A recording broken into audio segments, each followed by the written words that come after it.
बिस्मिल्लाहिर्रहमानिर्रहीम अस्सलामुअलैकुम students, this is Atif Ahmed, your physics teacher. बच्चों, आज की इस वीडियो में हम डिस्कस करने जा रहे हैं एक बहुत ही आसान, सिंपल और छोटा सा topic, that is rest and motion. इस वीडियो में बच्चों हमने तीन मेन कॉन्सेप्ट्स डिस्कस करने हैं। सबसे पहले नंबर पे हम डिस्कस करेंगे कंसेप्ट ऑफ रेस्ट, उसके बाद फिर हम डिस्कस करेंगे कंसेप्ट ऑफ मोशन, और लास्ट में एक बहुत इंपॉर्टेंट पॉइंट जो कि एग्जाम में पूछा भी जाता है उसको डिस्कस करेंगे, that is state of rest and state of motion is relative, it is not absolute. इस तीसरे पॉइंट को डिस्कस करेंगे। ठीक है, ये तीन कंसेप्ट हमने यहाँ पे डिस्कस करने हैं। तो चलिए स्टार्ट करते हैं वन बाय वन। सबसे पहले हम बात कर लेते हैं जी कंसेप्ट ऑफ रेस्ट। बच्चों, एक बॉडी रेस्ट पर होगी अगर वो अपनी इर्द गिर्द की चीज़ों के लिहाज से अपनी पोजीशन को तब्दील नहीं करती। फॉर एग्जांपल, मैं यहाँ पे खड़ा हूँ एक रूम में, मेरी सराउंडिंग में मेरे इर्द गिर्द ये चार दीवारें हैं। ठीक है, एक इस तरफ की दीवार, इस तरफ की, सामने की और बैक की। ठीक है, मैं ऐसे खड़ा हूँ, रुका हूँ। ठीक है, तो देखिए मेरी पोजीशन इस दीवार से जितनी है उतनी रहेगी, यानी जो जितना फासला है उतना ही रहेगा, तब्दील नहीं हो रहा। इस दीवार से मेरा जितना फासला है उतना ही है, तब्दील नहीं हो रहा। सामने वाली दीवार से भी ऐसे ही है और पीछे वाली दीवार से भी इसी तरह से, यानी किसी भी दीवार के लिहाज से जो मेरी पोजीशन है, जहाँ पे मैं खड़ा हूँ उधर ही हूँ, मैं अपनी पोजीशन को चेंज नहीं कर रहा। ठीक है, तो मैं रेस्ट पर हूँ। ठीक है, और अगर ऐसा होता है कि मैं मूव कर रहा हूँ, मैं चल रहा हूँ, जब मैं चलता हूँ तो क्या होता है, देखो इनिशियली पहले पॉइंट पे देखा गया तो मैं यहाँ पर था, इस दीवार से करीब था, उस दीवार से मैं दूर था। ठीक है, लेकिन क्योंकि मैं चल रहा हूँ ऐसे, जैसे मैं चलता हुआ आगे आता हूँ तो अब मेरी पोजीशन इस दीवार के लिहाज से तब्दील हो रही है, मैं इससे दूर जा रहा हूँ, और इससे लिहाज से भी तब्दील हो रही है, मैं इससे करीब आ रहा हूँ ऐसे। तो मैं अपनी सराउंडिंग के लिहाज से अपनी पोजीशन को लगातार तब्दील करता जा रहा हूँ। देखिए ऐसे, अब मैं इसकी तरफ बढ़ता जा रहा हूँ, बढ़ता जा रहा हूँ, बढ़ता जा रहा हूँ, और इससे दूर होता जा रहा हूँ, दूर होता जा रहा हूँ, दूर होता जा रहा हूँ। तो मैं लगातार अपनी पोजीशन को तब्दील कर रहा हूँ, तो अब मैं मोशन में कहलाऊंगा। ठीक है, तो सिंपल सा कॉन्सेप्ट है, अगर कोई बॉडी अपनी सराउंडिंग यानी अपने इर्द गिर्द के लिहाज से अपनी पोजीशन को चेंज नहीं कर रही तो वह रेस्ट में कहलाएगी, और अगर कोई बॉडी अपने इर्द गिर्द की चीज़ों के लिहाज से अपनी जगह को, अपनी पोजीशन को लगातार तब्दील करती है तो वो बॉडी मोशन में कहलाएगी। हम इसको यूं डिफाइन करेंगे, देखिए, a body is said to be at rest, एक बॉडी रेस्ट में कहलाएगी if its position does not changes, अगर उसकी पोजीशन चेंज नहीं होती विद रिस्पेक्ट टू सराउंडिंग, इर्द गिर्द के लिहाज से। ठीक है, और इसी तरह से मोशन में a body is said to be in motion, एक बॉडी मोशन में कहलाएगी if its position continuously changing, अगर उसकी पोजीशन लगातार चेंज होती है विद रिस्पेक्ट टू सराउंडिंग, अपने इर्द गिर्द के लिहाज से, जैसा कि मैंने आपको एग्जाम्पल में भी समझाया। ठीक है, अब एक और एग्जाम्पल भी डिस्कस कर लेते हैं रेस्ट की और मोशन की सेपरेटली। देखिए यहाँ पे आपको यहाँ पे एक घर नज़र आ रहा है और ये एक दरख्त नज़र आ रहा है। ठीक है, अच्छा, हमने दरख्त को चेक करना है कि ये रेस्ट पर है या मोशन में। इसकी सराउंडिंग में क्या है, ये हमारे पास हाउस है। ठीक है, अब देखिए ये दरख्त ना तो इस हाउस से इधर जा रहा है, ना इधर आ रहा है, ना उधर जा रहा है, ना इधर जा रहा है, बल्कि इसके लिहाज से अपनी पोजीशन को तब्दील नहीं कर रहा, तो ये एट रेस्ट है। ठीक है, इसी तरह अगर हाउस को देखा जाए तो इसके सराउंडिंग में ये दरख्त है। ठीक है, अब ये दरख्त से ना तो इधर आ रहा है, ना इधर जा रहा है, ना आगे जा रहा है, ना पीछे आ रहा है, बल्कि रेस्ट पर है। ठीक है, तो हम कहेंगे कि ये ऑब्जेक्ट जो है, ये जो हाउस है, वो इसके रिस्पेक्ट से रेस्ट में है। तो ये दोनों एक दूसरे के रिस्पेक्ट से क्या है, रेस्ट में है। ठीक है, ओके।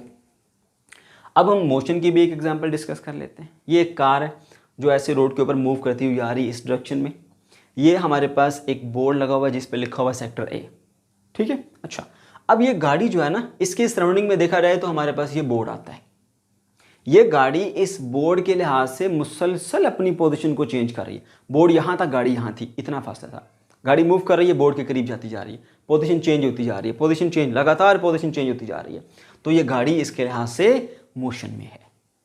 ठीक है बच्चों, ओके। अब हम तीसरे और अहम पॉइंट की तरफ बढ़ते हैं। बच्चों, तीसरा पॉइंट ये कहता है state of rest and state of motion is relative, it is not absolute. इस बात का क्या मतलब है, पहले इस बात के मतलब को समझो। बच्चों, इस बात का मतलब ये है कि कोई भी बॉडी जो एट रेस्ट है वो एब्सोल्युटली रेस्ट पर नहीं है, वो कंप्लीटली मुकम्मल तौर पर रेस्ट पर नहीं है, वो किसी न किसी ऑब्जर्वर के लिहाज से मोशन में भी हो सकती है। एग्जाम्पल दूंगा, समझाऊंगा। ठीक है, और जो बॉडी मूव कर रही है, जो बॉडी मूव कर रही है वो ज़रूरी नहीं है कि वो हर ऑब्जर्वर के लिहाज से मूव कर रही हो या वो एब्सोल्युटली मोशन में हो, वो एट रेस्ट भी हो सकती है। ठीक है, तो जब भी हम ये कहते हैं कि ये ऑब्जेक्ट रेस्ट पर है तो किसी न किसी रेफरेंस पॉइंट से रिलेट करके बता रहे होते हैं, ये किसी लिहाज से बता रहे होते हैं, किसी ऑब्जेक्ट के लिहाज से, किसी और ऑब्जर्वर के लिहाज से। जब भी हम ये कहते हैं कि ये बॉडी मोशन में है तो वो भी हम किसी न किसी ऑब्जर्वर के लिहाज से कह रहे होते हैं। तो ये ज़रूरी नहीं है कि अगर एक बॉडी रेस्ट पर है तो वो हर ऑब्जर्वर के लिहाज से रेस्ट पर हो, या एक बॉडी मोशन में है तो वो हर ऑब्जर्वर के लिहाज से मोशन में हो। अब इस चीज़ को हम समझते हैं। देखिए, ये पॉइंट आपको समझ में आ गई, क्या मतलब है इस बात का? कि मतलब कोई बॉडी कंप्लीटली रेस्ट में नहीं है, कोई बॉडी कंप्लीटली मोशन में नहीं है। वो एक बॉडी जो मोशन में है वो हो सकता है किसी न किसी ऑब्जर्वर के लिहाज से वो रेस्ट में हो, एक बॉडी जो रेस्ट में है वो किसी न किसी ऑब्जर्वर के लिहाज से मोशन में हो सकती है। ठीक है, अब जरा पहले इसको मैं पढ़ के बताता हूँ, उसके बाद फिर एक्सप्लेन करता हूँ। A body may be at rest and in motion, एक बॉडी रेस्ट में भी हो सकती है, इन मोशन भी हो सकती है, एट द सेम टाइम, एक ही वक्त के अंदर वो बॉडी रेस्ट में भी हो सकती है, वो बॉडी मोशन में भी हो सकती है, with respect to different observer, अलग अलग ऑब्जर्वर के लिहाज से। एक ही body at the same time rest में भी हो सकती है, मोशन में भी हो सकती है, with respect to different observers. समझाऊंगा अभी कैसे। ठीक है, for example a passenger sitting in a bus, a moving बस कह लें आप। ठीक है, कोई एक बस है, उसके अंदर एक बंदा बैठा हुआ, पैसेंजर बैठा हुआ है, is at rest with respect to the other passengers, वो दूसरे पैसेंजर्स के रिस्पेक्ट से रेस्ट में है, but in motion with respect to an observer standing outside the bus. अब जरा देखिए, ये बस जा रही है, मोशन में मूव करती हुई जा रही है, इसमें मैंने एक बंदा बैठाया जिसका ड्रेस ब्लू है, बाकी सब ने रेड कलर के ड्रेस पहने हुए, ताकि आपको फ़र्क पता लगे। अब ये सारे ऑब्जर्वर जब इस बंदे को देखते हैं तो ये ऑब्जर्वर ना तो इससे करीब जा रहा है ना इससे दूर जा रहा है। ये ऑब्जर्वर जो है ना, ये इसको देखता है, तो ना ये इससे करीब जा रहा है ना ये दूर जा रहा है, सब अपनी अपनी सीट पे बैठे हुए हैं। इन सब से पूछा जाएगा, बताइए ऑब्जर्वर जो है ये ब्लू कलर वाला जो हमारे पास बंदा है, इन सब ऑब्जर्वर से पूछा गया कि ये मोशन में है कि रेस्ट में? तो रेड कलर वाले सब बंदों ने कहा कि ये वाला बंदा रेस्ट पर है। क्यों? क्योंकि इनके लिहाज से ये अपनी पोजीशन को तब्दील नहीं कर रहा। तो ये कोई भी ऑब्जर्वर आप ले सकते हैं, सारे भी ले सकते हैं। तो अंदर बैठे हुए सब बंदे जब इसको ऑब्जर्व करेंगे तो वो कहेंगे कि ये बंदा, ब्लू वाला बंदा रेस्ट पर आराम से सुकून से बैठा हुआ है, ये मोशन में नहीं है। लेकिन अब देखिए, एट द सेम टाइम एक जो है वो ऑब्जर्वर बाहर है, वो इसको देख रहे हैं, वो देख रहा है गाड़ी तो मूव करती हुई जा रही है। जब गाड़ी यहाँ थी तो ये ब्लू वाला बंदा यहाँ पर था, जब गाड़ी मूव करके यहाँ आई तो ब्लू वाला बंदा भी उसके साथ ही आया।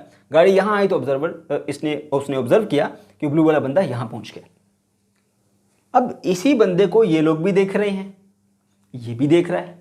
अंदर वाले बंदे कह रहे हैं कि ये रेस्ट पर है, बाहर वाले कह रहे हैं कि भाई ये मूव कर रहा है, क्योंकि पहले इसको यहाँ दिखा, फिर यहाँ दिखा, फिर यहाँ दिखा, फिर यहाँ दिखा। जैसे जैसे बस आगे चलती जा रही है वैसे वैसे इसके अंदर बैठा हुआ ये ब्लू कलर का बंदा भी आगे जाता हुआ इसको दिखाई दे रहा है। ठीक है, तो ये बंदा eight the same time rest पर भी है, इन मोशन भी है। अंदर बैठे हुए ऑब्जर्वर के लिहाज से ये रेस्ट पर है, बाहर खड़े ऑब्जर्वर के लिहाज से ये इन मोशन है। तो इसलिए कहते हैं कि अब ये बंदा जो है वो अगर ये नहीं कह सकता कि ये एक बॉडी या कोई भी ऑब्जेक्ट जो है वो कंप्लीटली रेस्ट में है या वो कंप्लीटली इन मोशन है। वो मुख्तलिफ ऑब्जर्वर के लिहाज से रेस्ट में भी हो सकता है, मोशन में भी हो सकता है। ठीक है, आप ज़मीन पर बैठ गए, ठीक है ना, बिल्कुल सुकून में, आपके इर्द गिर्द की चीज़ें भी उनके लिहाज से जगह तब्दील नहीं कर रहे, फिर भी आप कंप्लीटली रेस्ट में नहीं है, क्योंकि अर्थ क्या कर रही है? स्पिनिंग मोशन परफॉर्म कर रही है। आप उसके अंदर बैठे हुए यूं घूम रहे हैं। कोई अगर अर्थ से बाहर आपको ऑब्जर्व करेगा तो उसको उसकी मोशन नज़र आएगी, आपकी मोशन नज़र आएगी।